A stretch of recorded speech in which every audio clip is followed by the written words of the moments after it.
Is it really? It All certainly right. sounds like that. You're the one front loading a bunch of topics on me. This Oh my is god. true. This is true. Oh my All god. right. We are live. I hope at least it says we're live. So, welcome to the fireplace. Sorry that we're a little late. Just a wee bit later than normal. Chapter 6 up in this piece. And there's a lot of stuff happened this week. So I wanted to start with something we can have a nice chuckle at and relax. So there's a town in the Midwest, and they've decided that the answer to their problem of people sleeping in their cars instead of houses is to ban people from sleeping in their cars, make it illegal. And when pressed on why, their answer was if we make it illegal for people to sleep in their cars, then they'll rent out a motel room. I mean, let's be honest. If That's like a win how next come video. nobody thought of this before? I mean, solving homelessness is so simple. We just gotta ban being homeless, and then they'll all buy motels. Could y'all imagine? Could you imagine the class action suits against the government that are about to happen because of literally people who will be like, okay, you know what? I will rent a motel room. I will rent a motel room. Let's see, let's see what happens. Next thing you know, we got a bedbug infestation across half the town. Oh my god! I thought you were just gonna. What I'm thinking is, imagine how fucking And class fucking privileged you have hepatitis. to be to think that that's how homelessness works. No, I'm saying like, listen, because Mr. Yang, motherfucker, wants to give us $1,000. He's a Young, fucking household or whatever. yang And I'm gang. Yang gay Yeah. after this. No, for real. Like, okay, he wants to give us $1,000. Let's assume that happens somehow. You know, we pass that. We get him into office. We pass that bill or whatever. Everybody gets $1,000, right? Even if we all had $1,000, motels, their prices would inflate. You know, A. B. Homelessness would either stagnate or continue to get worse, depending on how that would reflect back on the economy. I mean, And then homelessness is three, definitely again, worse. if motel room prices were, you know, inflated to a degree, and the housing prices right now are already where they're at, can you imagine? Could you imagine the price of an apartment? It would probably be like triple the price of what it is now, at least. And so, Probably. literally, people are going to be living out of motel rooms and like, oh my god, I cannot imagine like the potential for those compounded situations. Like, I literally am worried for the country, like at times like these, because like such small things like can offset, you know, such a magnitude of stuff happening. You know what I'm saying? Like, Oh no, I people don't understand. realize like even just a small thing like, oh, it's $1,000. We'll do it. Ooh, it's Nothing. $1,000. It's fine. It's all good. It's Aries season. It's a small loan of $1 million. Can I get a small loan of $1 million so I can show you in a controlled environment? We're gonna build a great wall around this. It's gonna be a controlled area. We're gonna show you what government intervention can really do for people. Like Like, whatever the I find it fun. Actually, on that note, I find it funny that people want to talk, or liberals want to talk about how like class privileged Trump is, but their answer to homelessness is if we make it illegal, they'll buy motel rooms. Oh, shit. You can't show more disconnection from reality than that, especially when you factor in the fact that, like, even Nobody's though fucking homeless because they woke up one morning and were like, you know, it sounds fun being sleeping on a homeless, bench. like, let me just go be homeless. Like, no one fucking does that. There's some people who will, be homeless as opposed to uh, looking for an apartment and everything so that they can get a job. Because fucking working gives you less wages than being homeless sometimes. In a lot of cases, those people know what they're doing and they can get by. And they can get by on like cigarettes, and like occasional eating and stuff, and like the relative state of poverty in the U.S. is way higher of a standard of living than the actual poverty that we see in third world countries where they don't have acts like this to entitle the masses to a public share pool of funding. And the fact that we're making these logical leaps is so fucking weird to me because like the people that are suggesting it is local government, you know? Like local government of all levels of the government should be aware of the fact that uh when you have government intervention, it takes a lot of like finessing, and I really don't think that these people are realizing how far they have their heads up their own ego's asses to really get what they're trying to push as like law. Like this shit just it doesn't add up. Who the fuck is gonna have money to buy a motel room for the rest of their life when they've been homeless, sleeping in their cars, which are usually stationary for like weeks at a time. These motherfuckers don't have the money to pay for gas. Like they got a life to live. They gotta survive somehow, and it's Hmm. not going to be through a motel room, drive by the How do you government. feel about this, Josh? This This piece of comedy gold. I'm I feel that it's just a farce. It's something to be marveled at, just how This nigga's so separated eloquent. This or nigga's so separate. eloquent. God damn. I mean, our our government and the people who are quote unquote in charge are just so separated, and that could not be illustrated any more clearly than in this situation right here. They can pay for the hotel. The ones who sleep in the cars are the ones who also prove themselves to be in a fiscal situation where no, they can't. So this is just it's disappointing, it's shocking, and above all else, it's idiotic. All I Point can think is set. Marie Antoinette. Let them eat cake. Let them eat cake. Now, on the topic of people who are way the fuck out of touch with reality, this week, mostly people from LA, but a bunch of uh, liberal soccer moms, super wealthy soccer moms, came into a scandal because they were caught in a massive scam bribing colleges to get their students in. Now, to be Right, fair, they this were one. bribing the colleges directly. What was happening is they were bribing the coaches to say that they were athletes so that their kids could get in as athletes. The problem is none of the kids had ever played sports before. And what's actually hilarious is some of them, like one of the kids got in as a pole vaulter, and there's a photo going around. Somebody photoshopped, like somebody straight up photoshopped this guy with his face over a pole vaulter. Mm. Yeah, this one right here. I must say, this is the topic of tonight that I take the most interest in, mainly because it's been a long-standing conjecture of mine that the most prestigious colleges, as we know them, are increasingly more about one's own fiscal merit than one's hard work. Mm-hmm. And this is exemplified here. Now, William Singer, he was actually the mastermind in here. He actually was the one who would create this side door, if you will, for the wealthy families.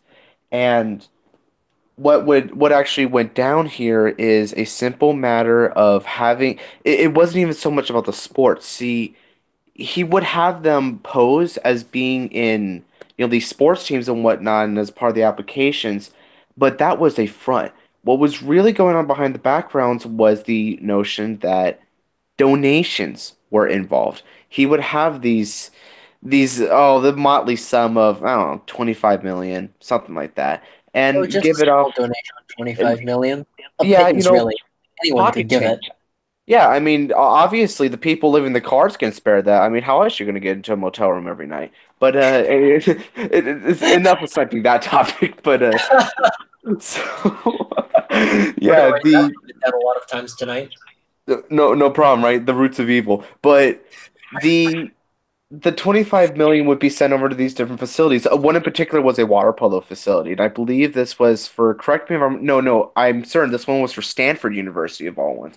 But what was interesting about this is the families were complicit in this. However, the children, for the most part, were not, at least as is stated. Yeah, That's actually, from what I understand, most of the kids had no idea. no idea whatsoever. It was actually quite an interesting phenomenon to think that they are the center and the one to be the most directly benefited from this, and yet they were seemingly innocent in the entire scandal.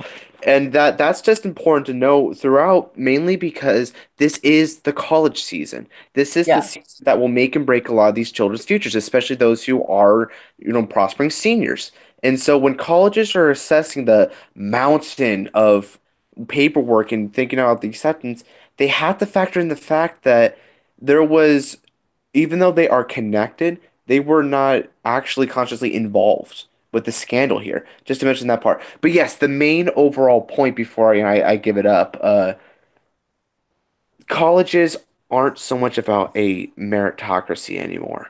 When it comes to the highest colleges, the highest ones, I mean the Ivy League, I mean the privately owned ones, I mean Harvard, Yale, Brown, Princeton, Stanford, it's not something that you can attain unless you have one of two routes. Either your story is spectacular or you bought your way in. It is not even a matter of grades so much anymore. In this, and they would like to fluff it up as a holistic review, yeah. but that's just an excuse to, that's just an excuse to pick out what's most beneficial for the college, not what's most beneficial to the most deserving of students. The most deserving of students go to top tier state schools and UCs and whatnot. They don't go to the private Ivy Leagues anymore, unfortunately. And that I will We go to caveat community colleges because we're smarter than the rest of you. or community because that's definitely a financially sound approach, right? But the now just adding the caveat, this is not me generalizing and putting in absolute that no one who got into the Ivy League didn't earn it. There are exceptional ones in there, don't get me wrong.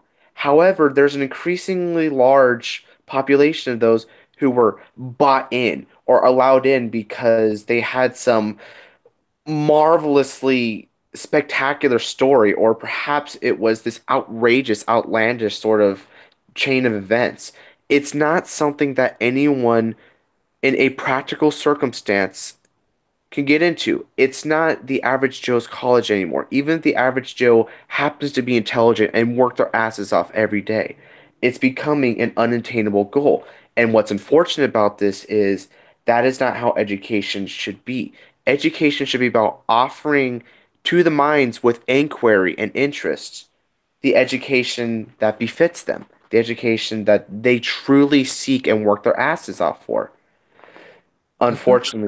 Unfortunately though, there's just a disparity. There's the higher class colleges now, the colleges that people like us, and I mean us is just the middle class and below, ones who can't buy in, the ones who didn't have, both their parents die in a Batman-esque alleyway.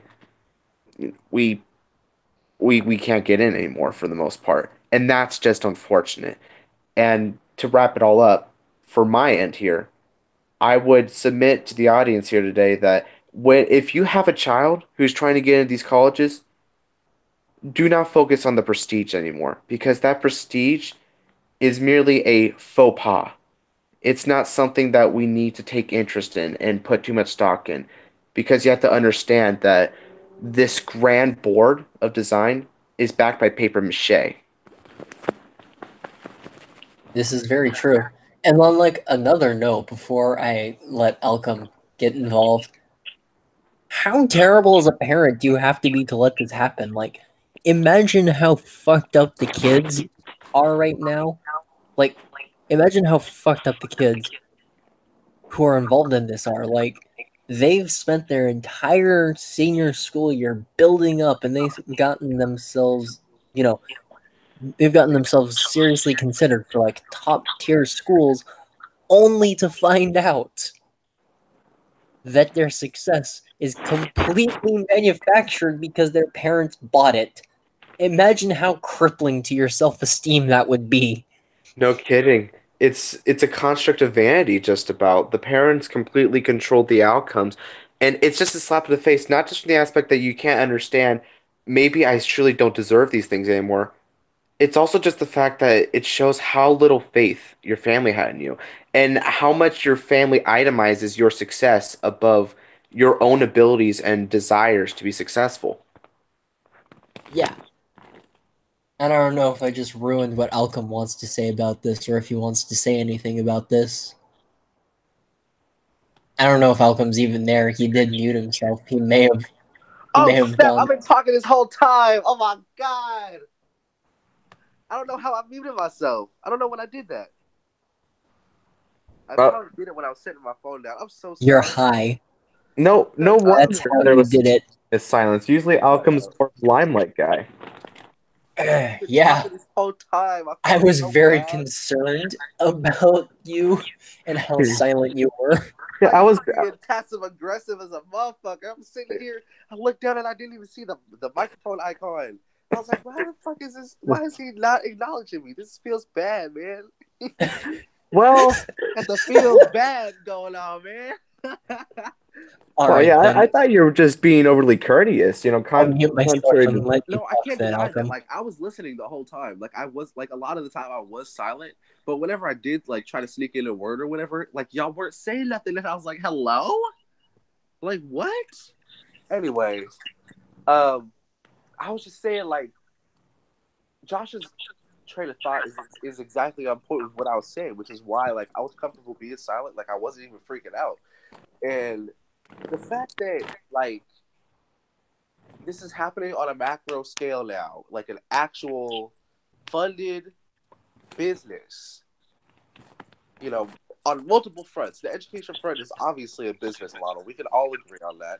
It's way too similar to prison and private prison, systems.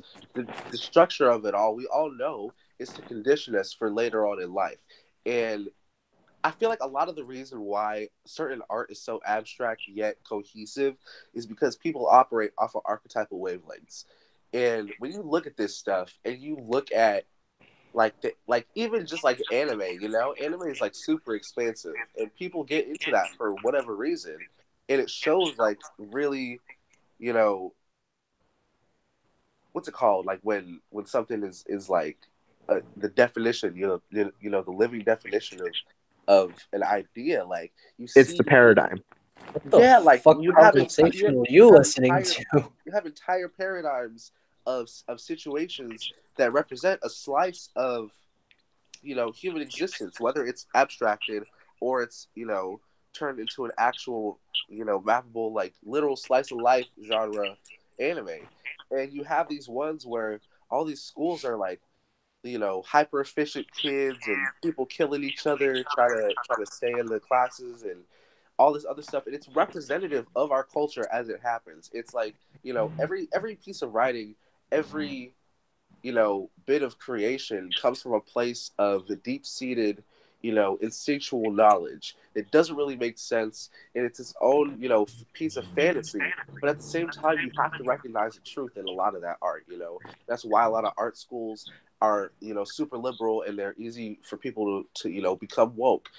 Public school is heavily liberal, and a lot of people are, really disappointed by the fact that art programs are getting negatively sapped by people on the board, people who are in control of the curriculum, who don't want art to be like super funded and all that.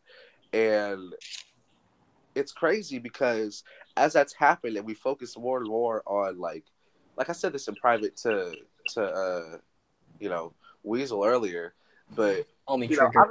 I'm not no bitch, you know what I'm saying? And to be honest, it's not something that can really be misconstrued at this point because everybody knows, women know, men know that women are heavily privileged in this country.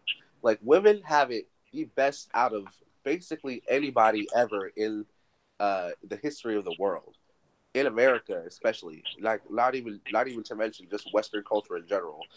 We have some of the best routes of education. We have some of the best, platforms for people at the very bottom who have the drive, who can see through the puzzle, and figure out how to play the game. Those people can get up and do their own thing. We got female CEOs. We got female, people at top positions in their company, and people who come directly out of the education system who are women statistically make more money than men, and they also statistically make more money than men at the apex of their careers, like late game, macro game. It's very cutthroat, and it just keeps tracking back and back and back into the education system, and it's like a snake eating itself at this point because we see this type of stuff happen in in public schools. We got all this flashy, like, like Trigger and I went to the same school. Y'all already know, but if you're just tuning All in, three of us we went to the same school. actually, yeah, we all three of us went to the same school. Uh, we were classmates at times, but y'all both know those motherfucking MacBooks, those iMacs, all that shit was so unnecessary. Nobody fucking used iMacs like that. Nobody. We had how many iMacs did we even have? There were like at least 30 iMacs per Fuck room. no, it was not just 30. No, like there were at least 30 in There each were like room. two. They were like, oh yeah, in each room definitely, and there were like 3 rooms, just like iMac on iMac on iMac. It's like just like that shit is so unnecessary. We have the money for all that, but we can't fucking fund an actual arts and music program. We can't Oh, actually get wait, the you're money talking to. about the computer lab with like the actual fucking desktops. No, I thought you were Yes. talking about the dinky little Apple laptops that were in all the fucking rooms. Oh, those two. Like we had shit ton of MacBooks for no fucking reason. Like I'm talking about Yeah, the iMacs, but we had even in the computer lab, which was yeah this we room had full an of extra desktops, cart. We had an fucking extra cart of there was a cart of full notebooks. of iMacs in the back. No, okay. He doesn't know the difference between iMacs and MacBooks, but y'all know what I'm talking about. Either way, we had like carts full of MacBooks that weren't being used. We had, you know, 30 iMacs to a typical classroom area, but even more in most cases, we had like multiple classrooms that could fold out and open up into, classrooms that could like be joined and like have interclassroom experiences type shit. And then all of them would have fucking MacBooks to the back. Like, oh my gosh, it was crazy. It was And so then crazy. and Like then like it was they overwhelming. It was unnecessary. It was overwhelming. Like it yeah, was, and none of us were able to use them for what we wanted to use them for. Nobody had access, to even use like GarageBand. It was like it was a pointless like flex basically on the educational community because we I mean had the connect, and it's yeah, like I mean we have all these. to be Huh? fair though, I think it is it's not practically useful, but I think it was nice because like we all three of us know that the school we went to is like a super low end school. Like obviously the performance is very high, Oh yeah, yeah, but like all the people, we are all from very low class families. And the fact that the school had all this for us, I think was a huge morale boost to all the people yeah. taking Definitely. classes. That's what I'm saying. Like it was an But unnecessary flex basically from an like the educational thing that community standpoint, and that's what they did. They like boosted us up with this idea of like this is what education brings. They kind but of like had that instilled in us, like because like yeah, again, like if you take the structure and you try to look for the similarities and the differences, like when you try to contrast between prison systems and stuff, especially now that they're getting reformed, and also with like the Hollywood, conversation behind it all and everything, the way that people look at creating individuals to push into society to be productive is kind of coming to a middle ground with that. People in prison systems are looking for education. People in education are looking for ways to like make these people more conditioned while still bringing them these enticing things. But like we never actually got opportunities to use them. They had them locked like up from the inside out. Those motherfuckers were like you could not do shit on them. Like yeah. you couldn't go on the internet and type in some like innocent ass like music video on the internet. You couldn't look at like art in its raw form, even when we were at school with like openly gay people as teachers and people pushing propaganda about Trump and shit openly. And Hmm. it's like when you look at all this shit happening, it's like No, it was Something also doesn't great fit. because, like, Something I don't know doesn't about you, fit. but I tried like every single right wing website and every single right wing publication. They're all blocked on the school Wi-Fi. The school Wi-Fi. Mm. Oh They were shit! I all didn't blocked know. on the school Wi-Fi, and Listen. it was When fucking we was in hilarious. school, I was like really leftist. Like, not gonna lie. So I didn't really care because literally they would have us in class like every day in history from middle school on. We've already talked about this. Watching CNN student news, looking up stuff from CNN, looking up stuff from like .gov or whatever, and it was just like, let us just slip And in. looking it up, they were literally handing it to us and telling us these are That's what I'm the only saying. facts. They would have us on like programs and shit. They would send us all the same link. We would go to the same link, we'll put it up on the big ass Promethean board. Have us Like, looking at it. I think this is This one of video. the things that, like, I think this is one of the things that, like, the three of us are probably more qualified to talk about than, like, any world-renowned scientist. If any world-renowned Honestly, scientist came in on any other topic and was like, "You guys are wrong," I would be like, "Okay, why don't we? Maybe we're wrong. Let's talk like about what you we think we're like wrong with about." this But this is conversation, one of the this things. specific type of conversation, the This playing specific field is topic, level. though. This specific topic, though. When I say that the modern education system is an indoctrination program, You cannot to get more accurate than programming our people to vote experience. Democrat and see people who have any opinion that the establishment doesn't approve of as non-human. Literally, that's what's happening.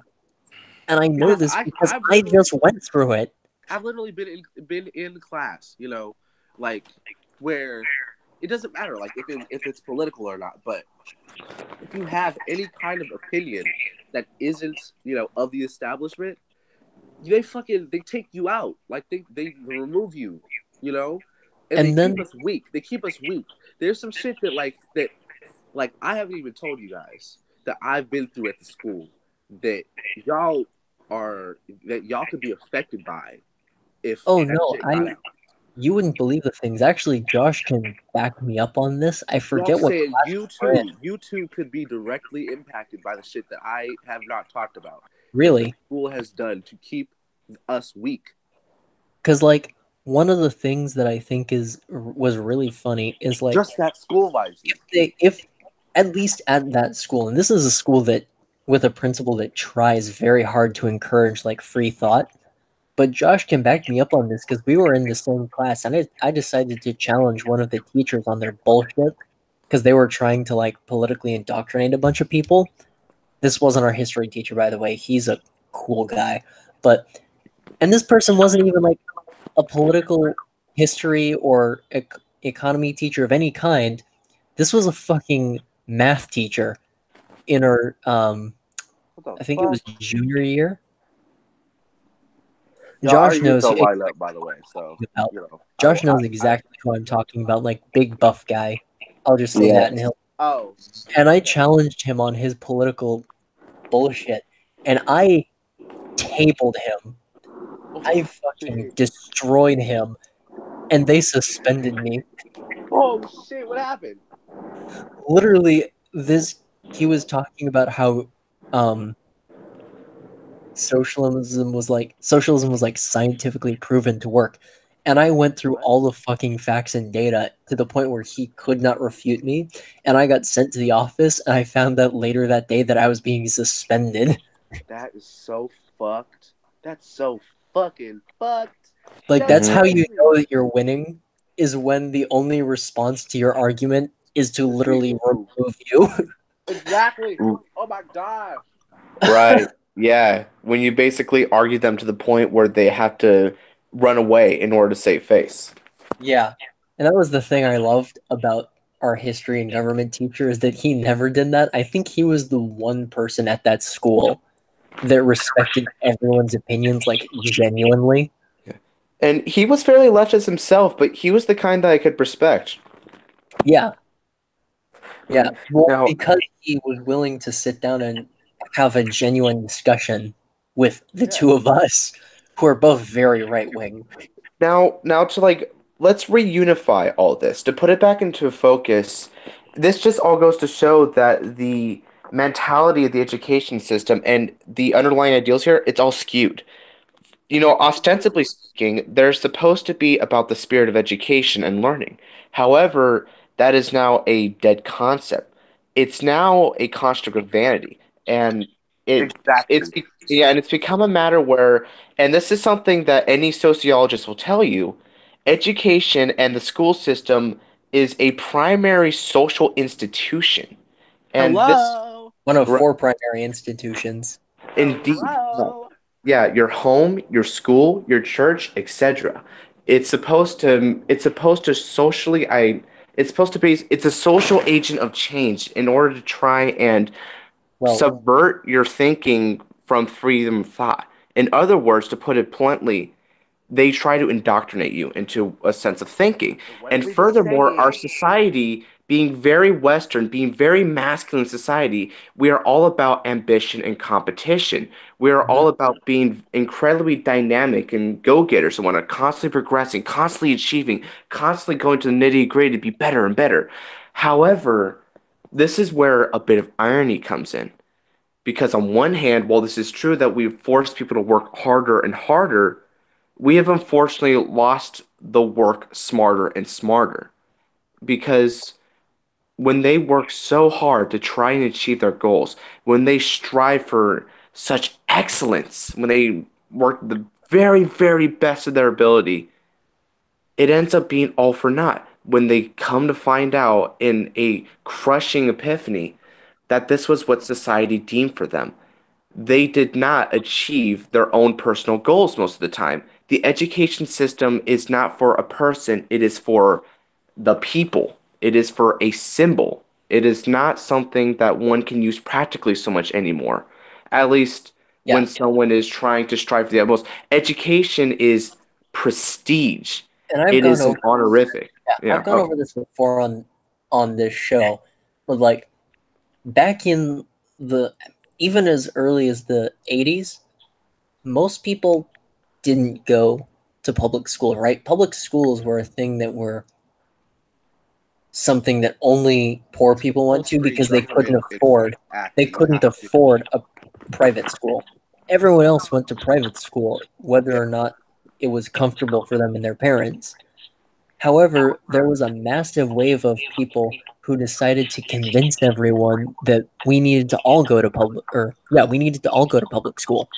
And ever Mhm. since then, literacy has dropped, understanding of math and science has dropped, but blind trust in government authority has risen, which is frankly terrifying. Right. It's a Yes, very it's much odd a how those correlate. Now, to talk more about blind faith and the young, how about that idea Nancy Pelosi has that she wants to Uh, drop the voting age to 16 and the ramifications that that could have. I give that transition a solid 8 out of 10. Very clever, but just a tad bit forced. boy, Just if a you tad bit don't forced. answer the question. Okay, He's now, stalling because he doesn't now, have an answer. oh no, no, I do have an answer. I just wanted to bring that to Oh the no, oh no, forefront. oh no, oh no. Now, That's what you sound like. That's what you sound like. That was an anyway, ugly laugh. the for one thing, let's take a poll amongst us three members. Oh Uh, joy. yeah, who here actually believes that this is the correct choice? Just say "I," as one would have figured. Wait, what? Now, What? I don't know what the question was. so the question was, simply put, is Nancy Pelosi's doctrine to lower the voting age to 16 a sensible choice? One you would be behind. Just Oh say I. yeah. Oh, interesting. All right, so let's I'm actually surprised by start. this, actually. I'm Let's start intrigued with to hear Alchem. what Alchem has to say. Yeah, the pro opinion actually seems like the black sheep here. I'm interested. Oh, oh. Did you think I said yeah, like that? I thought it was a good idea. Yeah. Oh no, I was just saying yeah, like oh, that is what you were talking about. and then I Oh, remained silent. Oh, oh my, well, how tragic. And here I thought it was going to be, it was going to be an interesting. Well, since we all seem I to mean, come to I could consensus that argue the merits and just play devil's advocate, but like, I don't know. I kind of wanna hear you guys talk about it first because I have to like do something, and I just have a I mean, moment to listen to you yeah. guys. I mean, okay. To be fair, since both of you see that this is a bad idea, I think I might try and argue devil's advocate, trying to get better about that. Because if you is think it. about it, 16-year-olds do have a lot of vested interest. You know, we trust people who are 16 to pilot several tons of steel down the highway at several dozen miles per hour, but we don't trust them to vote. Mhm. You I mean, now at you see 16, this is. you're old enough to technically sign your life into permanent contracts that can bind you forever. Now, on the other hand, um, there's what I actually believe, which is that voting is something that you should only do if you have the proper mental maturity. But again, playing devil's advocate here, technically the brain doesn't actually fully develop until you're in your early 20s, 22, 23-ish. So we're already letting people who don't have fully developed brains and don't have fully developed rationality vote. So why not 16-year-olds? They already And have a stakes. this is Well, where. by that same token, like some people could, make that argument that we talked about before. You know, I was telling Trader that I wanted to be able to forward tweets directly to him on Twitter. Because a I Like, want to be able to do that, and b I'm tired of being on Facebook. me too. but but the first day that he goes on, friggin' it was that wave from before of people who were like questioning, what was it? Pedosexuality. Yeah, pedosexual. Like, bitch, no, that is not something that the LGBT is about to have piled on top of I mean, all the other bullshit that like they're fucking having to sift through. actual self, and I fucking go on, and all I see is my screen full of people saying that pedosexuals are LGBT people too and need to be respected. And there was that dude who was like, I'm 6-year-old girl or some shit. I was like, what? The Like, the no, 50-year-old man decided he was a 6-year-old girl. Mm, I don't know anymore. I just my thing is that kind of train of logic, is why I'm kind of apprehensive to play devil's advocate about this and why I kind of just want to be on the sidelines for this one. Just because with a lot of this stuff, it could really change how people interpret these arguments because 18 we already figured out, it's higher than 16. Countries that have age of consent laws that dictate that 16 is good and fine. A lot of people are iffy about that for good reason. 18 is kind of a happy middle between scientifically what we found with uh, you know cranial and cerebral development in juvenile to adult people. Like, we would have to do a huge overhaul of what we're looking at because at the same time, like, the internet age is going a little crazy. So around that time, if we actually brought that into a conversation looking for a solution, a few things could happen. Excuse me. According, like, in my head, what I would predict would be a the Constitution needing a new amendment about information because the conversation on you know the intellectual battleground that the internet is in right is consisting of right now. uh, a lot of people would probably want some government intervention at that point if that was part of the conversation, to the point where uh, you know should we be prosecuting these people so harshly on the internet? Should we have these terms of service? Should we allow more fluidity on these terms of service? Like, what should we do? And that conversation would be taken to the government. and it's at a point where now it's not about sex, but like we're trying to go even younger with voting influence when we know for a fact that right now we're kind of at a high point of iffiness when it comes to mass education. The IQ across the nation is lower than it was projected to be at the time Yeah. before compulsory public education. I And mean, you want to know what I think?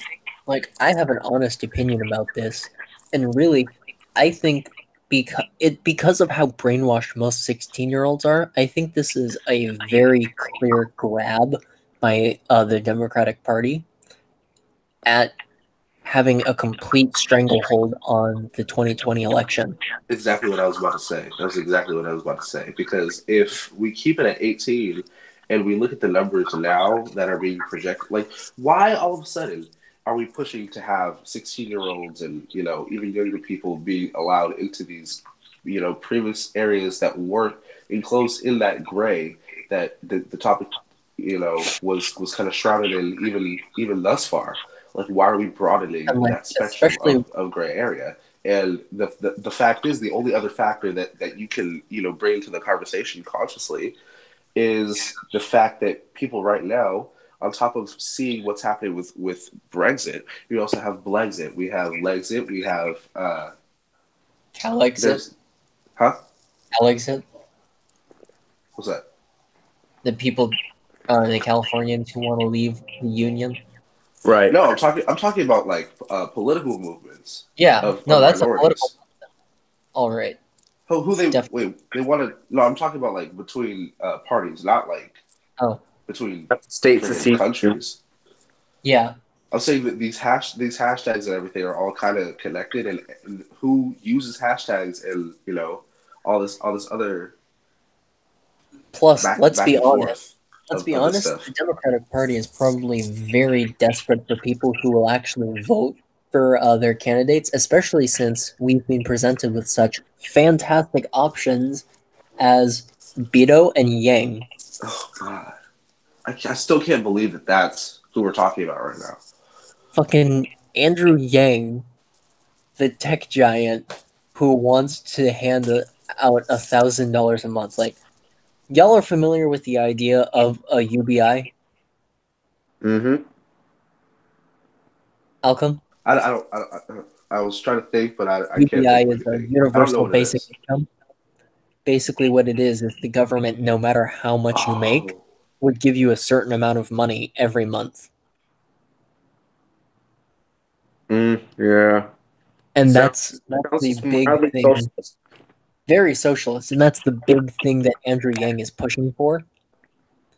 However, the thing is that right now he actually seems like a fairly what's the word, attractive candidate, because as wrong as it sounds, because I hate the idea of socialism in any form, he's the only candidate, including Trump. Trump is not talking about this at all, even though it's his supporters that are suffering from this the most.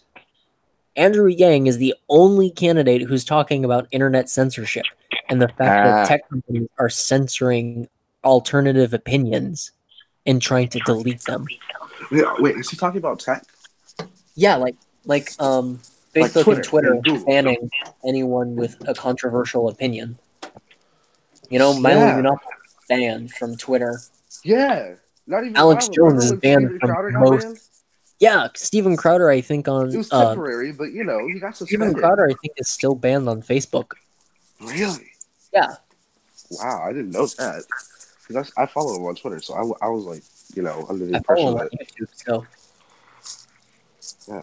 Well, I don't know, man. It's getting really crazy. Like, I don't know if he's gonna make it into the office, but all I know is I need Trump to finish this wall because other than that, I feel like we could go either way. I feel like we could go to 2020 uh, and push Trump through for another term, or if Yang, has some proper boundaries that Trump leaves, the government with, maybe he can make some headway there because I feel like if we have like a not semi-conservative, but just somebody who is apart from hardcore political standpoint brainwashing, and who actually cares about what he's saying, we got with Trump. As long as Yeah, we keep getting actual people in there with the intention of doing stuff, and having proper roadblocks for them, and like making sure that what they do actually does get passed through some good bodies of intellectual decisiveness, that's that's the thing about outside of the Andrew commander in Yang. chief. Like I would hope that if he does get in, because he's in this conversation, that he would be able to bounce off the momentum that Trump is building right now, and Yeah, do something, about this information situation, because we need some protection from the Constitution. It's too iffy right now. The yeah, and I censorship think I of think that of that's information distribution, and the fact that these actual public forums are starting to you know fall so far away from their initial promises of you know a privacy, b open dialogue. I think we need help. We need help, and this isn't something that has oh, to we do need with lots of help. individuals anymore. Yeah. Yeah, that's kind of the big thing that I think is like Andrew Yang. I think is the Bernie Sanders of this race because he seems to genuinely be invested in what he's talking about, as opposed to Beto, who is the most corporatist. Like he is a corporate Democrat. He's one of the corporate shill Democrats. And what I think is friggin' ridiculous is he was on the cover of a magazine pretending to be Ronald Reagan. Like he was dressed as one of the most famous. He was dressed in the same manner as one of the most famous Ronald Reagan covers, I'm and he was gone. doing the same pose. I am gone. Like Vito was Goodbye. sitting there, like, "Hello, I am American." Shut up. What was that? What was that Robot supposed to voice. be? Robot voice. I hate it. I hate it a Hello, lot. I am American. Oh, I oh am one shit. of you. Oh Vote shit. Who for you me. fighting? I am relatable. Oh fuck. Who you fighting, man? Who you fighting? I don't know. What does Josh think about this? Well, my stance on it, blase so though it may be, is it may be a Fuck, bit. this nigga is It, so eloquent. oh, thank you, He's Al. always eloquent. Why do you I act know, but that surprised shit every surprises me time? every time. Okay, It's like a side effect of whiteness. shut the fuck up. Did you wait? Oh, what? Never mind, Josh. Just go. Just I can't. All that joke Right. can be Okay. the low price of your soul. So continue with what I was saying. I feel that it may be a bit jumping the gun to offer up much conjecture at this point. It is going to have some preliminary analysis, but one would have to imagine that these are just the very beginning seeds. If this all was, say, an essay, just to bring it into an analogy of sorts, they have all only given their hook.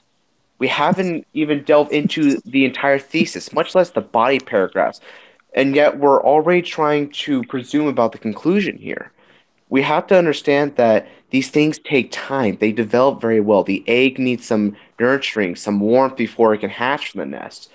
But the thing about the egg is, I'm not trying to crack it. I'm not trying to crack it. I'm not poking at it, trying to candle it. I'm not doing none of that. I'm just saying, I'm just being that overzealous chicken owner who's like, oh my gosh, is the egg fertilized? Oh my gosh, is it gonna be a rooster, or is it gonna be a hen? Oh my goodness, who am I about to add to my babies? You know what I'm saying? Like I'm just doing that. I'm just having a little bit of fun. I'm not trying to Fair enough. actually,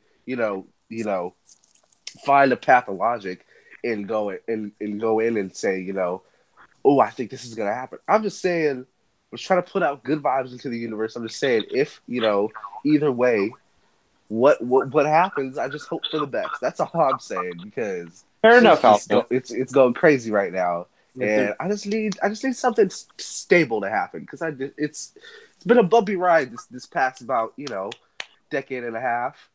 Uh, I don't right, know. I right. don't What I mean to say here isn't so much that what you're doing is like forcing anything, or like what any of us are doing is forcing anything. It's not that. I feel that what it actually like we comes actually have to influence. we may be just a bit presumptuous because We don't know what they're going to say yet. We don't know Oh what their yeah, mandate is yet. Yeah, so that's all I'm saying is we just have to remember that we can gesture all we like, and that's harmless. That's virtually harmless on all fronts. We just have to make sure that at any moment that receiver can make a left instead of right turn. So if we try to commit to the field, we're just tackling and basically eat dirt. I mean, I'm good with eating dirt. Like, not gonna lie, I'm just here for the ride. Like, I just want to see what happens and make my opinion based on things as they unfold, and however that happens with my preconceived ideas of what could possibly happen, then that's just what I'm gonna have to do. I'm just gonna have to adjust to things as they happen, and I'm ready for it. Like I'm just here for the ride. I'm just trying to see what happens as it happens. Uh, and right now we're just at a really wild stage of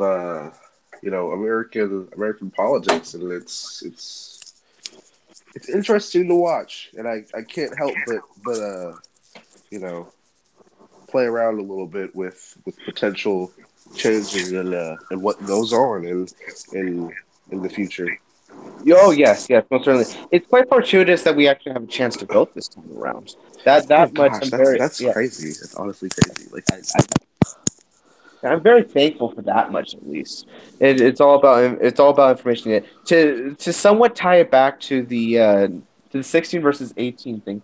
This one is actually, although I am against it, mainly because I also foresee it being a ploy used by mainly the Democratic Party to gain advantage in the polls. yeah, It has definitely been more of a point of contention to me than I would have initially given it credit for, mainly because having been a 16-year old not too long ago myself, I could have honestly have put myself in their shoes. However, definitely, definitely. yeah. However, I also have to be very real with my perspective here and realize that for better or for worse, my family did not lay a finger on my own ideology. I shape my own being. However, You know, this is not the reality that most children face. you They know. are a product. They are a byproduct of their family, which is the number one, the prime, the creme de la creme of the social institutions out there. Did They you just are say the creme de the creme? a creme de la creme. There we go. All right, continue. Yeah. De la crème. Shut up, boy. I will jump through this phone. You see, this is where Trigger Weasel can flex on me, right? But Hot flex, but let's okay. not, yeah, let's not allow for that at the moment. We got to stay on topic here. The the six they certainly will feel Oh, pressure from home, and unfortunately, definitely. they are while they do have opinions, and they could very well be just as informed, and not more so than some 18-year-olds. They are also still dramatically impacted by their family, and thus you would have to acknowledge that it would be bias. Yo, And I would love to go on a little spiel about this when you're done. Like that specifically. I Oh my gosh, like that's gonna be a lot. If this goes through, like that's gonna be a big factor. But continue. Like I love what you're saying right now. oh, thank you. So just to finalize the point here, I would say that no, mainly because while we can trust the ability of 16-year-old voters, we cannot trust the honor of 16-year-old voters. We cannot trust that it is their vote rather than their family's vote. And as just a bit of a prediction, because again, predictions aren't like harmful on in and of themselves. I feel that there would be a dramatic increase in both parties within the polls. I feel that there are going to be both a lot of conservative and liberal votes. Unfortunately, however, there are going to be more Democratic votes because one thing that is generally been perceived within the spectrum here, although of course extreme on both sides do have this incorrigible tendency, they will apply pressure, but liberal households do this more so, mainly because they have a sort of a moralistic standpoint. They fight for their point of view, whereas conservatives for the most part simply maintain their point of view. they are not so readily wanting to force it upon others. And while this, I do not mean to suggest that liberals are more inclined to take this sort of ignorant Ralph. approach, if you will. Yeah, this route, this approach. It's merely to say that a difference in perspective, and we touched on this like a chat or two ago. In fact, the idea that liberals tend to feel this more as a battle than conservatives do, and as a result, Yeah, that's and weird. Like I've noticed that, like with Antifa and stuff, people will come prepared, and like Proud Boys and stuff will come like they got testosterone pumping and everything. They ready for it to go down, and they just take all that in stride and just go right through it. Like, have you seen the videos of people like legitimately gearing up for like battle in city streets, blocking off roads and stuff? It's nuts. It's oh nuts, yeah, bro. It's it's nuts out absolute here. bonkers. Yeah, it's bonkers. And the Then mob mentality makes it so much easier to just go hive mind and swarm on people in a huge group. Like that one dude who had to get out of a crowd and he ended up tripping and falling or whatever. And those people were all about to just jump in on him. I was like, what the fuck is happening? Like it's like a pack of wolves motherfucking tearing a piece of deer apart. Like mm, one piece. That's what it looks like. There's so many people who just jump in on that kind of stuff. It's nuts. right, and in the end, humans do have underlying animalistic tendencies. We Of have those, course, of course. and That's so why it's so scary. right. And we are birthed from our family. Our family is almost like what a family of wolves would have been like. And we appertain to the alpha pack. And that alpha pack would be, above all else, unfortunately, the political party that we're a part of. And as such, Well, I those mean, in today's day and age, at least, that's how it's gotten. Because, like, with especially black communities, a lot of families are just democratic. Like, it's heavy, God love and government. Because government's kind of stepped in and become the daddy, and like that's why the plethora of all the other issues happening with the inner city communities right now, poverty, mass abortion, STIs, gang violence, gun death. What right. else? What else? All that stuff. Single motherhood resulting in unhealthy matriarchies and lack of uh, powerful logos energy influencing the circuit of the family. There's a lot of Mm, stuff that's happening because of the disconnection between the world and fostering youth and the ability for that stuff to happen in a healthy manner like it was happening even before the civil rights movement. uh well, not even just even before the civil rights movement. After the civil rights movement and all these entitlement programs and everything started happening, that's when it started happening. Because that's when they also pulled police and everything and made it easier for people to make the police their enemy. There's a lot of different factors contributing to this stuff that people aren't really thinking about. And it all kind of comes to a head with the topic that we're talking about now. It goes right in with what you were saying. If you look at it and try to put the pieces together a bit more abstract, it kind of makes sense once you think about it because it's all kind of stacking and compounding into the same issues. no kidding. And in the end, Americans, we like to go one way or another, but and this is something that I love to token around back in the day, and I wanted to use it back here. Americans are ideological conservatives, but operational liberals. It's Hey, some I know who taught us that. yeah, you see, freaking, and every time the teacher had to bring that Yeah, up, he you would call yeah. see. Every time the teacher brought that up, he would Oh always go, shit! "Hey, Josh, It what was sounded this so again?" white. And I know. Oh, Hey, what was this again? And so oh I loved shit! That it. was funny. Yeah, but Nowhere. freaking no, but in all seriousness, that like I have no shame in that. Like that's where I learned it, but Oh, it doesn't make this oh million value. shit!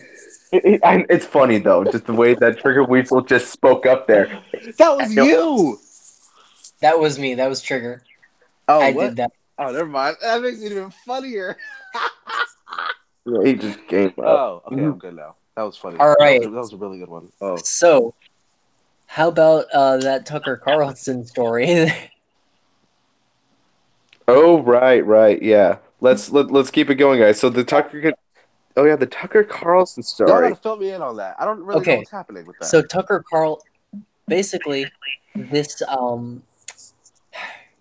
liberal like this liberal news host, dug up some dirt, air parentheses, on Tucker Carlson, and the dirt that he dug up was basically along the lines of Tucker Carlson said that women want to be subservient to men, and this was like years and years ago. And it Oh. was like women want men to take the charge, and he, But what's it called, Misconstrued. misrepresentative, yeah, kind or of what. was it was that the context, I or mean, that was he kind of saying was it the or context, was but he it just saying also a was point kind of in a way like that sounded brash? I mean, we're talking about Tucker Carlson, who has a habit of saying things like that Yeah, to but ruffle you can feathers. trace his logic and figure out what he's actually saying. Because like he's a TV person. Like the TV people say outlandish shit. It's not crazy. Have you seen YouTube culture? That's just how fucking people are when it's broadcast. When you're live and stuff, even when you're live, it's just that idea of networking with people. You kind of adopt a different persona, but you can still trace the logic in what somebody's saying if you understand the way that their energy flow, typically works. You can kind Yeah, of figure out their logic based on the context of the situation. And it's at the same time, it's really easy to misrepresent somebody by taking it out of context and omitting certain parts of what happened. Like I was on Twitter, some chick said that Trump said white supremacy is a small issue. And what he actually said was I don't think white supremacy is a huge issue. I think it's a small group of people with serious problems. Something like that. I don't know if yeah. I'm completely quoting that correctly, No, I but it's remember like that quote the actually. I reason remember it word for word. yeah, because the reason why fake news is such an issue and why Trump makes such a big issue about fake news is yeah, he's kind of a TV dude. He has an ego, but at the same time, the point still stands up with the fact that fake news happens. Because even as a person in the black community, you can look at the news and realize that that people, the numbers of black people being affected by police brutality, and the number of black people who actually are involved in like violent crime and stuff, the people who die, the people who don't get mentioned in the newspapers, who don't get mentioned on public radio, local news. All these people are just like, where the fuck is our representation? Like this one little piece of what you're showing over and over again is not representative of my life, and But people are starting like, to wake up to that. That's why I mentioned Blexit and everything earlier, because like the people who are just around 18, 19, 20, the millennials, those are the people that are right now waking up and having the same realization across the entire board. It doesn't matter if it's about gun violence or whatever that I mentioned earlier, or what I'm talking about right now. It's a lot of stuff that's happening where the news does not properly cover these issues and misrepresents a lot of stuff. And that's why it's the same, topic all around, because even when Trump says it, it comes for a reason where his logic, leaps from, okay, I did this, they're misrepresenting me, and that little circuit right there of him trying to analyze something takes him right to fake news, and it's just like yeah. it's happening everywhere. Like But you see, can't just not see this that isn't shit. even really the story though. The funny thing is, Tucker Carlson did some research on the guy who threw shade at him and did a segment on this guy, right? And Yeah. as it turns out, right, this person's putting Tucker Carlson on blast for, you know, throwing out hateful rhetoric. But the person who Uh, called Tucker Carlson out, it turns out that he regularly on his show features and enthusiastically praises a left wing activist known for his rabid anti Semitism. ooh, shit. Like, this person wants to talk shit to Tucker Carlson about something rude he said as a joke about women, you know, to make an edgy joke when Oh, this it was a person, joke. like, He was making a it was joke. like an edgy joke from Yeah, the but context as obviously, far as like I if it's an edgy understand. joke, it's gonna be edgy. But then, like, I didn't this even know he was person making a joke. also simultaneously completely endorses a rabid anti-Semite, encouraging people to go Holy listen shit! to his podcasts and check out his political views. Hey, where would you say? Where would you say we are in this discussion? You know, are we about to hop into another topic? Because honestly, I know I mean, if we. you want, I can hop into because this is like the last bit. This is kind of a smaller bit. I can hop into Brexit. Oh, I was actually gonna mention. Well, yeah, Like Brexit you is know, the second to last one, but I kind of want to make this one a little quicker because our next one is a huge topic with yeah. Because multiple parts. what I was just about to mention was in relation to the last one. Because I know Yeah. that we agreed to have Um. the last one be something, but that's Yeah. why I was trying to figure out if we could hop into that right Um. now. Because I have a concern with the conversation about that right now. You know. Yeah. No. So I guess I'll go into the massive fuck up that Brexit is. Do you have any context on this, Josh? So if essentially what it was is this Brexit deal has been a mandate stressed by Theresa May. For those of you who don't know, Theresa May is the current Prime Minister of Britain, Okay. and it within the last 3 months, give or take, May has been trying to secede from the EU, trying to get Britain to secede from the EU. Well, she's trying to However, work out a deal with the EU. right, yeah, and she's been trying to get this deal out with them before she succeeds. And keep in mind that as of today, that has actually got a 17-day deadline. They're supposed to secede by the 29th, but they couldn't get the deal out as of the 12th. They Well, weren't able to do it for the second time she's been expunged. yeah. And the real concern here from my point is her stance as the prime minister is in extreme danger. There are a lot of lawmakers and other politicians within Great Britain who are trying to potentially vie for that seat, mainly Yeah. because she hasn't been able to be successful with this. Parliament has shot her down twice now. And there are now talks, there's actually votes and talks going on Well, they've as of shut her I down because she's proven to be an incompetent negotiator. The deal that she brought before Parliament that she worked out with the EU, like it's supposed to be a trade deal, and basically what she worked out with the EU, and she said, "Oh, this is the best deal Britain will ever see." Literally, the trade deal is like England has to adhere to the same laws that they have to adhere to under the EU, and they have to pay the same taxes and dues to the EU.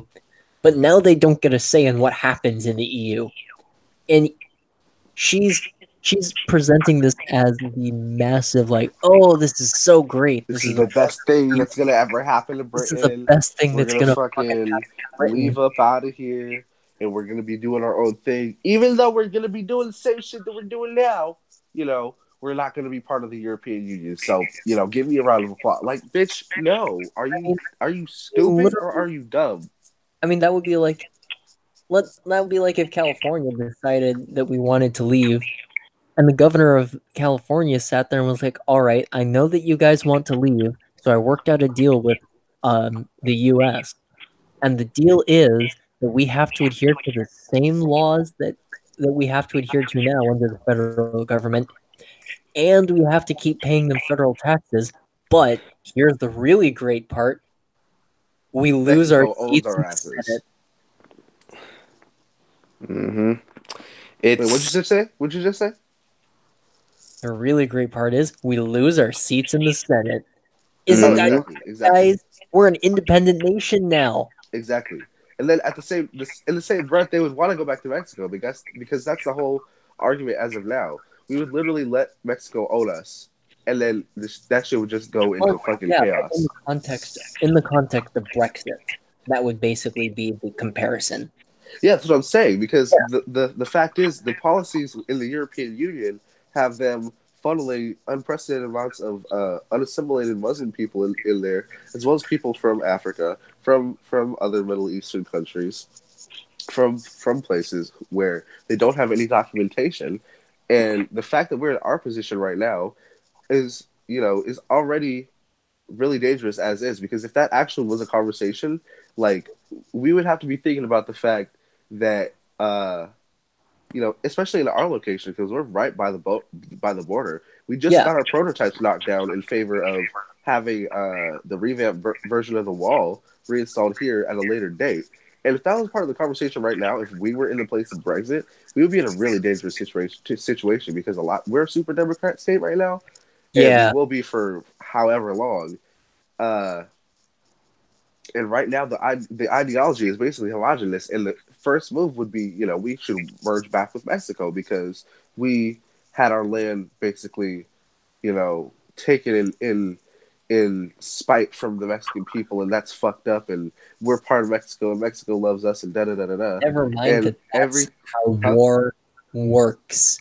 huh The whole concept that as America we stole our land from Mexico. It's like yeah. that's how war works. Like Hello. The US is the only nation that feels bad for owning land that we took in wars. Like It's like Germany Germany whatever you used to be a say. whole bunch of other states before it was conquered by what would then become the German state. And the Prussia. Germans don't feel fucking bad about conquering Prussia, right? Hello, like, oh my, Austria I doesn't don't feel bad understand this about when in the logic. 1700s they expanded their empire towards Greece. They don't feel bad about that. That's just how shit works, man. Like, we all live in the world, and we're all gonna do our thing, and it's just like, if we can reach a point where right now we're able to communicate with Canada, with Mexico, I'm with sorry. Central Did you say, America, how did you just pronounce Canada? Canada. It's pronounced Canada. I'm Hello. surprised you didn't receive the joke when he said, "How'd you pronounce Canada?" I don't understand what's happening. He's just trying to pull your leg, Alcom. Just keep going. Oh my god, I'm literally It's Internet this troll whole fist, 10,000. all dick and balls. I swear to such God. such a troll. Such a troll. Thanks. But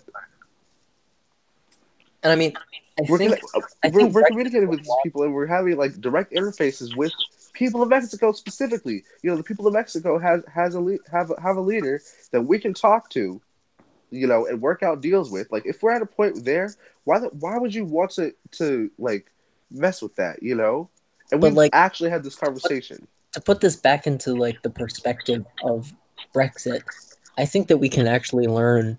Like, I think Brexit shows us a lot of the dangers that tend to come with a lot of modern politicians, Yeah, because I think that much like the Prime Minister of Britain, I think a lot of our politicians are equally weak. And I think yeah, that if presented with enough force, or not even force, but like the threat of non yeah, existent yeah, force, I'm pretty sure that most of our politicians would cave in, yeah. even if Hmm. the Everybody's force doesn't pussy. exist. Everybody is pussy out here for real. Like, that's why it's a super democratic state, because nobody wants to take charge and be like, okay, let's do some shit. Let's actually, like, have some policy that's going to benefit people. Let's have some policy that's going to do this, that's going to do that specifically, and allow people to do their thing and benefit them by getting the government out of their hair. Everybody here wants somebody else to be their daddy. Like, not even gonna front. Like, that's literally how it is out here, specifically in California. Like, super Democrat states, like, yeah, like, shit happens because they start letting the small minority operate as the majority instead of actually going by statistics and logic and real systems of functionality when it comes to government. But like, people out here just want the people to be happy that they can hear, you know, and the Hollywood sphere has a lot to do with that too. Like, Oh, it's a very insidious place, and it does a lot of shit to influence this. But overall, like, that we would be such pushovers. mm-hmm. All right. Plus the fact that money is involved This at is all very fronts. true. So Now let's see. So I think at this point we are all aware of what happened on Thursday night Mm. in New Zealand. and that is to say that a radical, I don't even want to say right wing individual, and I'll get into that later, but a radical individual trying to sow dissent in civil war decided that he was going to shoot up mosques. And in the process, 49 individuals lost their lives. And I haven't checked, but I have a feeling the number may have risen because people who were wounded and hadn't lost their lives at the time may have died by now. Obviously, this is a horrible tragedy, especially when you consider how small New Zealand is, because that number, New Zealand is a small nation, and not It's only is it really small, like there's not a not lot of people living super. there. Yeah, So a massacre of this size would be equivalent to if about 3,000 ish people got shot up here. in one go. Yeah, And it's crazy because somebody there, yeah, because I understand why you would want to say uh, just a radicalized individual because that's what they were. It's not about right wing or left wing or whatever. It's a radical individual because that person who had the gun, who and I'll go who into had it in their state of mind. You'll go into what? I want to go into like the politics of the individual like after Yeah, we talk about this, but I want to talk about like the shooting itself yeah. because did Just the either context of what actually happened is did what either of matters you because watch the video feed I because he no I live don't streamed it on Facebook I don't watch that.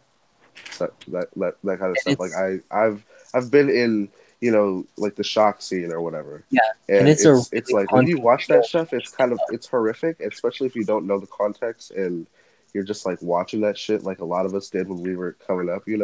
That's another reason why a lot of millennials are so fucked up. Like we've been through some shit, indirectly, Yeah, especially when you're kids. Like you latch onto that shit and like you I and don't care like what you say. When you're a kid, you have way stronger empathic abilities, and when you see that shit, it leaves an impression on you, and I even if it's think the most subconscious. haunting and depressing part of like the whole live stream is at one point there was this guy and it looked like he was going to save the day because he was charging Yeah, at the he gun ran at him. really close and he was going to tackle this guy down. And this gunman just popped a few rounds into his head and moved on. It's horrific. It's horrific how the shit goes down because And it took the people cops, just get taken over by you don't have to be like Christian or the whatever, but cops like that basically had demonic type of energy, and it's something that you as an individual I implore you not to contribute to the continuation of that energy because that's what those types of people thrive on, living and through their death, and that's what continues to create even more of these individuals because it it gives an incentive, it gives you fame when you feel as though you're nothing, and because you have that moment in that's history, why you're I very blocked. specifically I very specifically want to request out of both of you that neither of you use the shooter's name. I was going to say that. Like Anonymity I is to really remain implore faceless both of you guys because when you were saying I was like even you, Fred. I figured that you wouldn't say it, but I just want to let you know like I was just in my head just like I was almost like praying, bro. Like I yeah, was just like don't say his name. do Don't say not. his name. Don't say his name. Like for the love of God, don't say his name because it was like it was on my mind. So I'm glad that you put that out there because No, like that on top of is just not something. watching it and not sharing it, like guys, like don't even fucking say his name because that it contributes to that negative pathway of energy. It's like a parasitic, entity in the wake of his existence, And Yeah, if you don't recognize that, you allow that to keep continuing, somebody somewhere is going to hear it where it's not going to be you until it's you and you realize what the allowing of that to continue has done because nobody ever expects to like be watching shock shit and then all of a sudden see their friend pop up at the school with a gun, but shit like that happens you oh no, know absolutely not. Nobody and wants that to and happen. and it's sad because like you don't think about that. It's not when you watch that shit, when you get confronted by it, when it's like the peer pressure's on or something, or you're on the internet when you're a kid and you're just curious and you find that shit, it's not like you're watching it thinking thinking all this through, but like again, humans operate on archetypal wavelengths. We have scientifically proven, to have certain abilities to really latch on to that type of energy, and it makes a lot of sense from a mental health perspective and a metaphysical perspective. And it's just like, dude, like our souls are powerful, and Hmm. when you let that shit live on, it gives more power to evil itself, and it allows it to bounce around even with even more strength than it had upon that person's death, or the end of their reign of terror on that immediate vicinity, in that No, area yeah. that they impacted. And it's just like I'm just overall legitimately grateful that you like mentioned that, because Now, before I move you on know to um the shooter's political views yeah. and why he did this, um, I assume, being as good with words as you are, that Joshua has some form of speech that he wants to give about this, or some words. Eloquent as lika. Ah. Oh, well, let's go on before I give my bit here. Okay, I'll make sure that I ask for, Alchem. Make sure that I ask him for that Yeah, definitely. after we. Um, Now the shooter self-described himself as an eco-fascist, Yeah, which is the beginning of why I don't actually think he was a right winger. yeah, But his whole and I've read his manifesto because I want to be informed on the evil that we're facing. yeah. Listen, like And people are, what I said earlier, yeah, no, it's but definitely different than that. So I just want to I put that find out it there. I find it interesting that people are describing him as someone who loves Trump because, and I read his specific words, like he said that he didn't like Trump. Huh. His words on Trump were that he wasn't a he wasn't his favorite person. He doesn't like Trump, but Trump, quote unquote, is a step in the right direction. Right? Trump isn't his end goal. Trump isn't what his ideal politician. He just thinks that Trump is a movement towards what he would like to see. Which is why it bothers me a lot that people on social media are wanting to blame Trump and say that this terrorist, and he is a terrorist, Yes. right? He's not just some random mass shooter. This was an act of terrorism, and they're claiming that it was done in the name of Donald Trump, and that's not It doesn't true. make any sense. Like, what a lot of people are doing is pointing fingers and blaming, and I'll get to that later because there's a very um interesting response that I want to talk about. But like, the shooter mentioned PewDiePie, Yeah. and people are going after PewDiePie now because they think that PewDiePie directly influenced this, which Yeah, is and absolutely that's exactly what ridiculous. I was talking about. People like that Absolutely ridiculous allowance because for guilt it by just it's so crazy. association, like Yeah. Go on.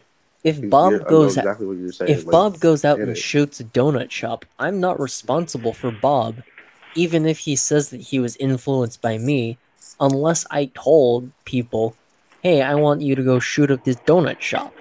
Yeah, because like But that's the people are same thing wanting with to freedom throw of this speech in even completely to the America. side because they have political agendas.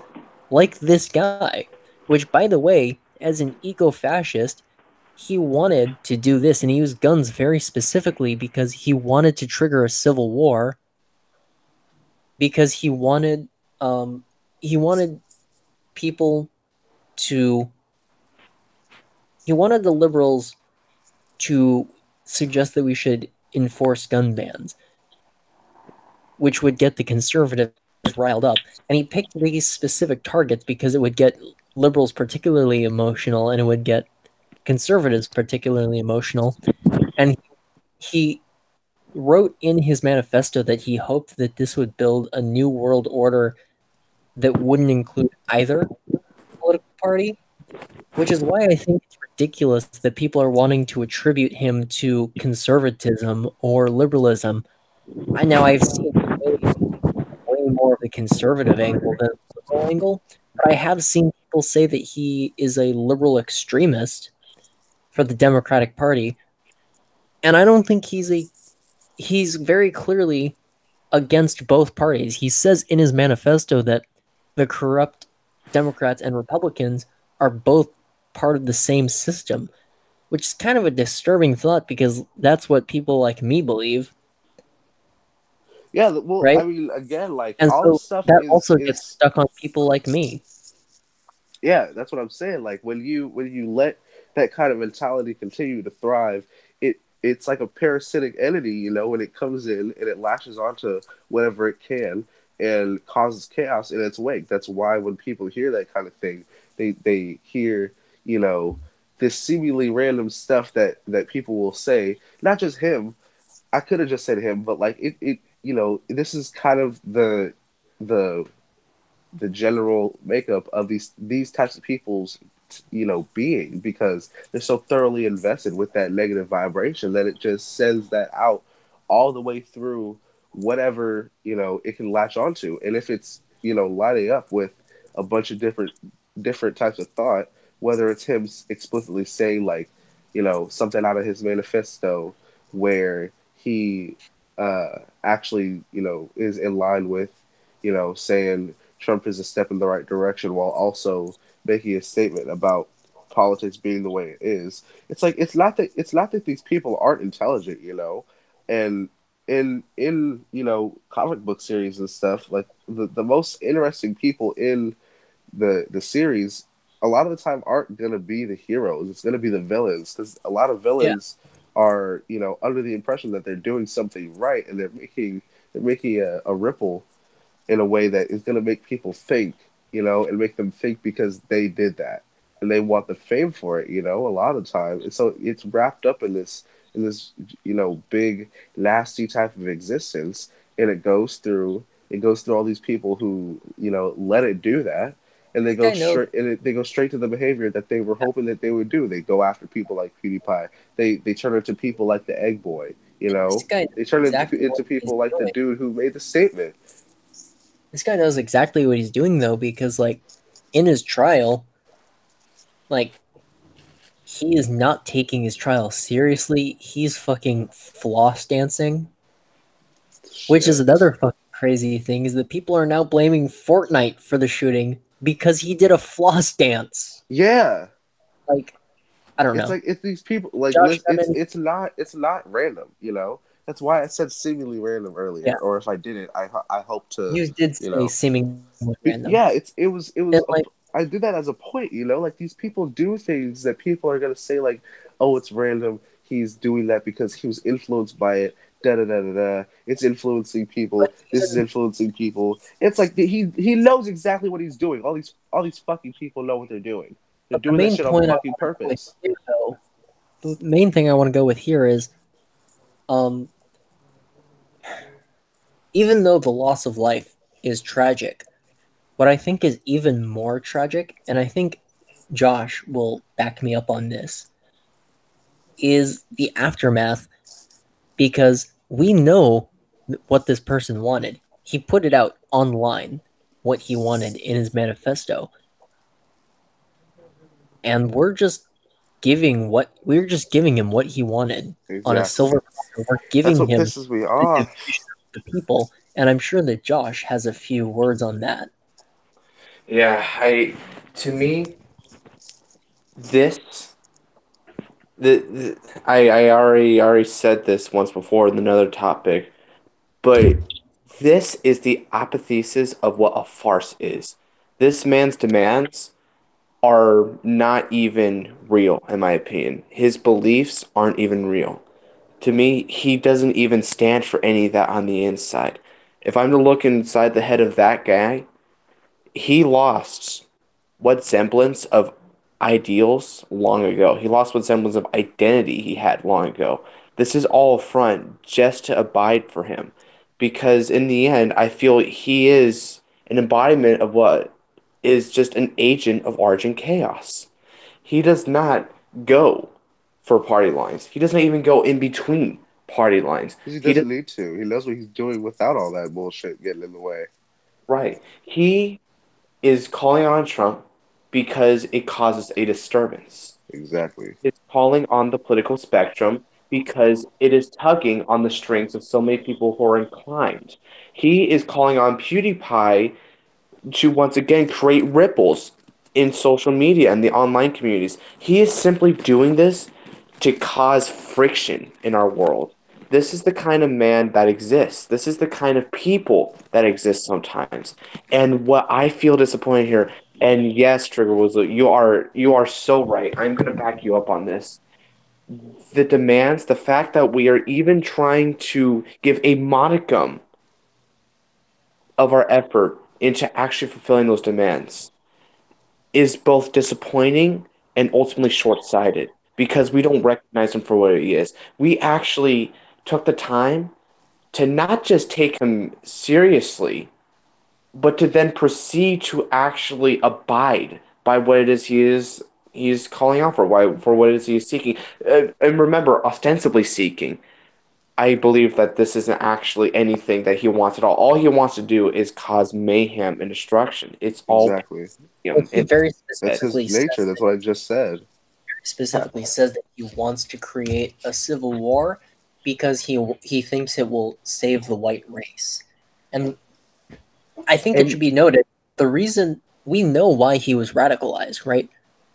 He says in his manifesto as like part of a diary journal, like an autobiography part of his manifesto, he writes about his experience going to France and seeing what the Muslim migrants were doing there and how it was drastically decreasing the quality of life and how European nations are actively under attack because of these migrants who are literally forming small versions of their own country and enforcing their own laws on foreign soil, which would normally be classified as an invasion force.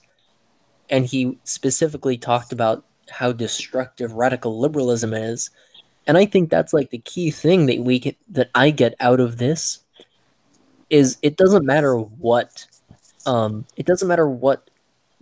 side this guy identifies with because he is a natural response to the existence and the behaviors of radical liberalism and the havoc it's wreaking across Europe.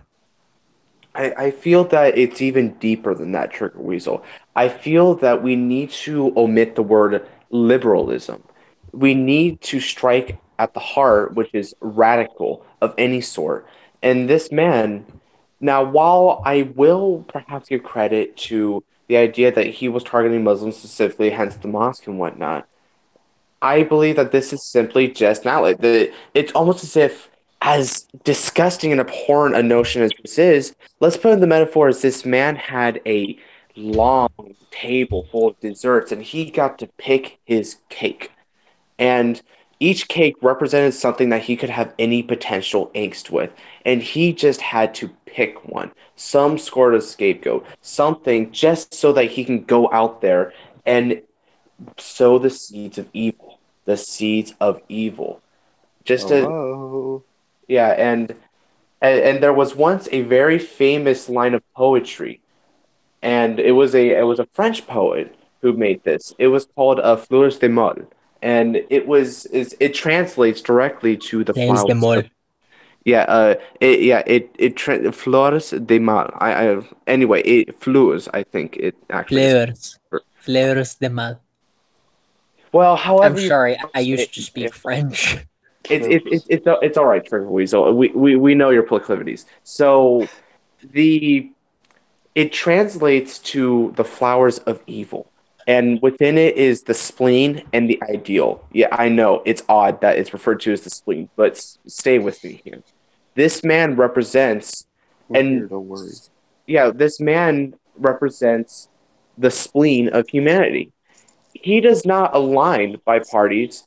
He simply uses them as a front. He does not care about ideals. He simply uses them as a front.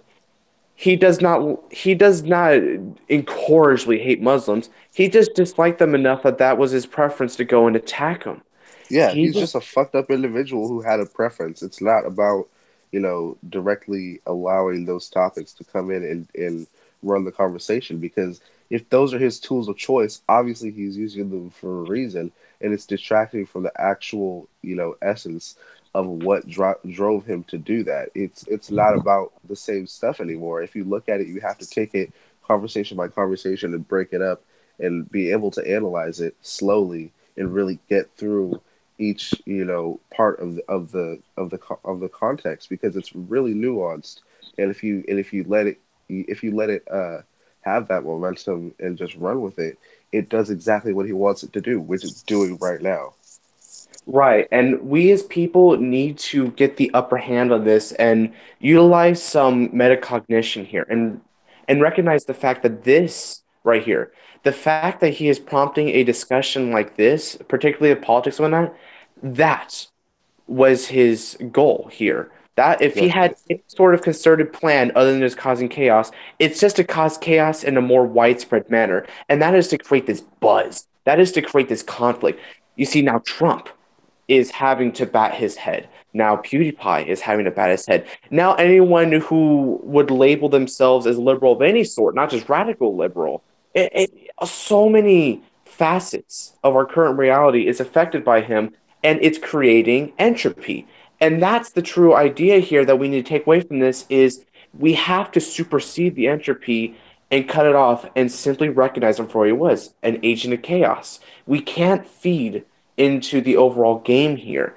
That is, if you're to take it to the max level of thought on the topic, I would submit to you that we need to think less about it and feel more about the tragedy itself, for that's all it was. It was tragic, unnecessary, and evil.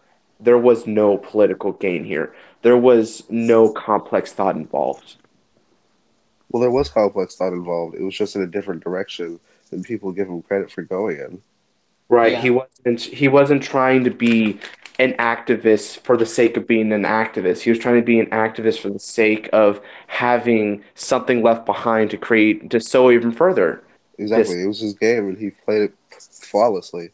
And you have yeah, to give him that because that's what he wanted. But that's why I refuse to use his name. That's why I refuse to give people like him the time of day, in an actual conversation where it's about the topics of conversation that they previously tried to install into us by using the factors, that we would initially see. right. That's why I choose to have a completely different conversation than what they would expect to hear if they were in the courtroom, because that's when they would shut the fuck up and actually pay attention to what was happening, because it's not their game. It's not often that you find someone who can play it back, and when you do, it's hard to come to terms with that, and it would piss them off to no end. And that's why I personally do it as much as I can on a daily basis, and try to do that in general, because that's what gets people out of the thought process that they would be in, that would initially give them the opportunity to be like they are now. Everybody's angry and so easy to set off when it comes to politics these days, and you got to wonder why. And if you actually think about it and try to figure it out genuinely, this shit doesn't add up. It's not about politics. It's about the underlying, you know, essence of human behavior and how we respond to our environments. It's deeper than just politics, because politics themselves shouldn't matter this much. They haven't mattered this much. So many people just let Obama become president. They didn't vote. So many people just let uh, Trump become president. They didn't vote. And now we're at a point where people are starting to pay attention, and they're using that as a vehicle to get their own message out and be able to instill that negative path, that negative energy structure in everyday conversation, because we're the ones talking about this now. We're everyday people. We're the middle class. We came from low class. We up here, we're doing our thing. And that's just that's just the main home of conversation now. If he can, if not even just he, but if people in general who thrive off of that kind of societal interaction, if that's what pushes them to do what they do, why would we play that game? Why wouldn't we try to reverse engineer the game and use it against them? I don't understand why people will just so easily just watch the video for the sake of being part of the people who got it shared to them and who saw it and then shared it. Like if people aren't actually thinking about this in ways that are actually going to take away from the other people, who did it in the end. They're just passively becoming part of what's driving them, and it's sad, at least in my opinion, because when you don't do that, you have more and more of the stuff happen. Like we've seen the numbers increase. It's not that hard to come to terms with what's happening, and people just are not at all paying attention to what's happening right in front of them. You know, Right. the One game that they're playing. sorry, yeah. One could chop this up to the fragility, hypersensitivity that is Absolutely, society. absolutely. So that's that topic. I mean, that's. I kind of want to move on now to like the response that New Zealand had, because as I'm sure both of you have heard, within 24 hours, New Zealand is already passing legislation to ban semi-automatic weapons. Semi-automatic. That's even some handguns. Yeah, Hmm. that's some That's a lot of handguns. handguns. That's a lot of handguns. That's a lot of rifles. Is that even revolvers too? Yeah, Yeah, that's considered a semi-automatic. I Oh would shit. yeah. semi-automatic actually, and that's really bad because there's three basic tiers of weaponry within firing rate. There's fully automatic, burst action, and then you have semi-automatic. Semi-automatic is the most civilian level firearm of all the three, Yeah. which means that if It's generally the semis, most affordable for right, civilians. revolver, the handgun, the 1911, so on and so forth. Which means if the semis are banned, Lord knows that burst action and fully automatics have already been taken out of the public's hands. Mm-hmm. Oh, that's But I kind of want to. I'm kind of thinking, what's really the wisdom in acting out of emotion like this? I mean, obviously, the right to bear arms is a human right because of the fact that we need an armed militia in the case that a government, ever rises up against us. But New Zealand is more heavily gun regulated than the US, and that didn't stop this tragedy. Exactly. And in fact, it only meant that tragedy went on longer because it took People didn't have police the freedom 36 to. minutes to respond. It took them Exactly. 36 minutes to get there. Yeah. Yep. Yep. And yeah, like, it's not right. It's just not right. Again, the our previous chat. By the way, go check that out, audience, if you haven't seen it yet. It's if a we new. have an audience, Yeah, yeah. Oh, if we have an audience, come now. Of course, we have an audience. we have like No This matter could one the be past person. number. us talking to future you guys. So hey, if you We if have you like watch it one in like person who's regularly watching 2020, us. That in itself is by technicality alone an audience. So yes, audience, a ever number. Check out the last episode. We Anyway, love yeah, in you. the preceding episode, right? We had mentioned this central topic of freedom. That that needs to be reevaluated here in this situation. The freedom, the right to bear arms has to be protected.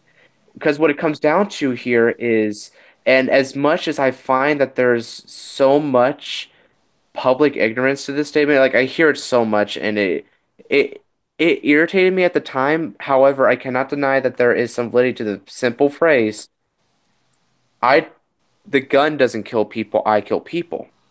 And there is a lot to be said for that. It is simply people exercising their freedoms negatively. And while the counter argument to that is usually presented as, "Oh, but they don't need firearms." Yes, they do. In the end, they do.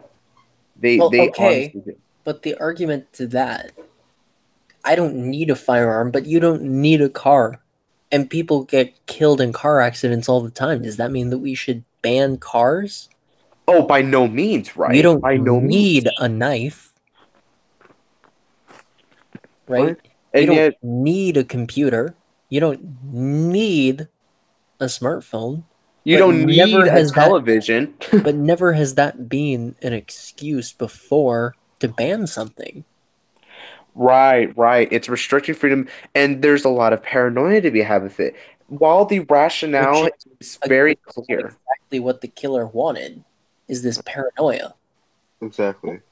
That's part of the chaos. That's part of the chaos that lives in that parasitic, aftermath of, that pervasive energy of like, perverting the natural curiosity people have with, the glorification of that shock, of it living on social media, of it having that attached, dopamine rush of, you know, posting something and getting likes or whatever, people who share it and are able to see the reaction of their friends that mimic them, it starts to pervert the natural proclivity people have of, uh, networking and figuring out like how to come to the same conclusions about stuff and putting our heads together. And when you succumb to that initial point of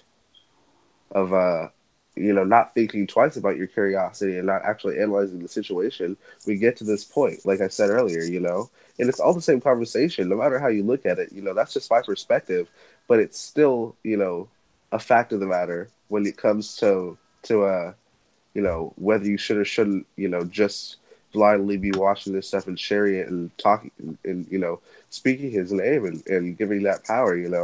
It's all interconnected, and especially with what you're talking about right now, because that's one of the main components. And Hmm. then I think this also ties to the political response in the U.S. And as soon as we talk about the whole response in the U.S., that'll kind of be it for tonight. But what I find almost suspicious is that before this shooting happened, there was a discussion going on in Congress because I don't know if you know this, but on Monday, a school in Brazil got shot up. And politicians in America were using that as a reason why um, guns need to be regulated in America. And actually, the crazy thing is, I think Alchem sent me the article about this. Alexandria Ocasio Cortez was trying to blame the NRA for the That seems shootings in fucking crazy. Brazil That's and New Uh, crazy. Zealand, which is crazy because the NRA is a American organization. They have nothing to do with international affairs. I mean, It's yeah, it's absolutely nuts. They are yeah, and yeah, NRA, National Rifle Association, right? Of course, when gun comes up, they want to attack NRA, but it's just a ploy. It's a ploy and it's a reaction to something without realizing the nature of things. and I think It obviously this kind of showcases that better than anything I've ever seen. Because if your immediate response to a shooting in New Zealand is to blame the NRA, obviously you don't actually think the NRA is responsible. You're just using them as a scapegoat and you're using gun violence as a reason to lessen their credibility and attack them, defraud them, right, the establishment. dehumanize them even a little. Right, and the establishment of the NRA is now seen as disfavorable by the powers that be, and now they're trying to expunge them slowly but surely from a society using the idea of gun violence as this increasingly negative thing, this increasingly dangerous, hostile element. And so we have to get rid of this toxic element that is guns. At least that's what we're trying to socialize in people. So that would be the root of that particular idea is we have to look at why the NRA would be considered disfavorable. Not evil, not even bad per se. Those are subjective terms. Disfavorable. Why would they want to discredit them and exfoliate them from the makeup of society? Yeah. And then That's the that's that's powerful, man. That's powerful as fuck, to be honest. and then the American response that really hits home to me because this brings back so many memories because this event is actually not this event that we're talking about right now, but the one that people are trying to connect to the shooting is actually when I started getting politically active, it was that turning point in late 2015, early 2016, maybe earlier than that, when I started becoming politically aware. And people are trying to dig Gamergate back out of its grave so that they can, and they're trying to blame Gamergate for the shooting Uh, somehow. Yeah, Now, it's seriously crazy out here, And man. how familiar are you both with Gamergate? Semi familiar. You can give us a rundown, to be honest, if you want. If not, then you I guys can mean, just have the the conversation. really I'll short listen. story, the really short version of the story is that it was a push by third wave feminists to attack the gaming industry because Uh-huh. of perceived sexism in the industry. And what ended up getting attacked was this small group of people who called themselves Gamergate. And that's really what started the trend that we see even nowadays with the politicizing of memes. Before Gamergate, memes were almost never political. Yeah, After Gamergate, that's true. political memes were a staple, more common than memes made just to be funny. And the fact that the fact that the establishment is so out of options that they're digging Gamergate out of its grave to try and blame a group of gamers for this attack. Uh-huh. Basically, what happened is, I mean, Gamergate was mainly pushed forward by proponents like Anita Sarkeesian, who, hmm. Again, tragedy is just itemized. yeah, Have you guys ever heard that being idea used. that? Have you guys ever heard that? Oh, I'm sorry. Go on. No, you are right. It's being itemized and it's being used to push these ideas and rekindle fires that long died out and try to bring relevance back to arguments that never should have happened in the first place, that have nothing to do with this tragedy. And I think that therein lies the absolute folly of the left, where they're laying their cards completely out on the table and saying that they want to give in to what this person wants. They want to give in to this person's sick fantasies because they're not even making an attempt Yeah. to slow down their emotions and go through a rational thought process when they're trying to blame a several year old controversy, something that's been dead for years. They're trying to dig this up and blame a tragedy on it. Mm-hmm. All right. So, would you say that marked the end of the of this dear fire chat? We've almost run to the That two does hour mark. mark. Fire I chat. know it's crazy. Yes, that marks the end. Well, And you have that speech. oh well, it's that speech. Well, I gave some parts of it, but I just really want to say that there's just the amount of metacognition that has to go into here.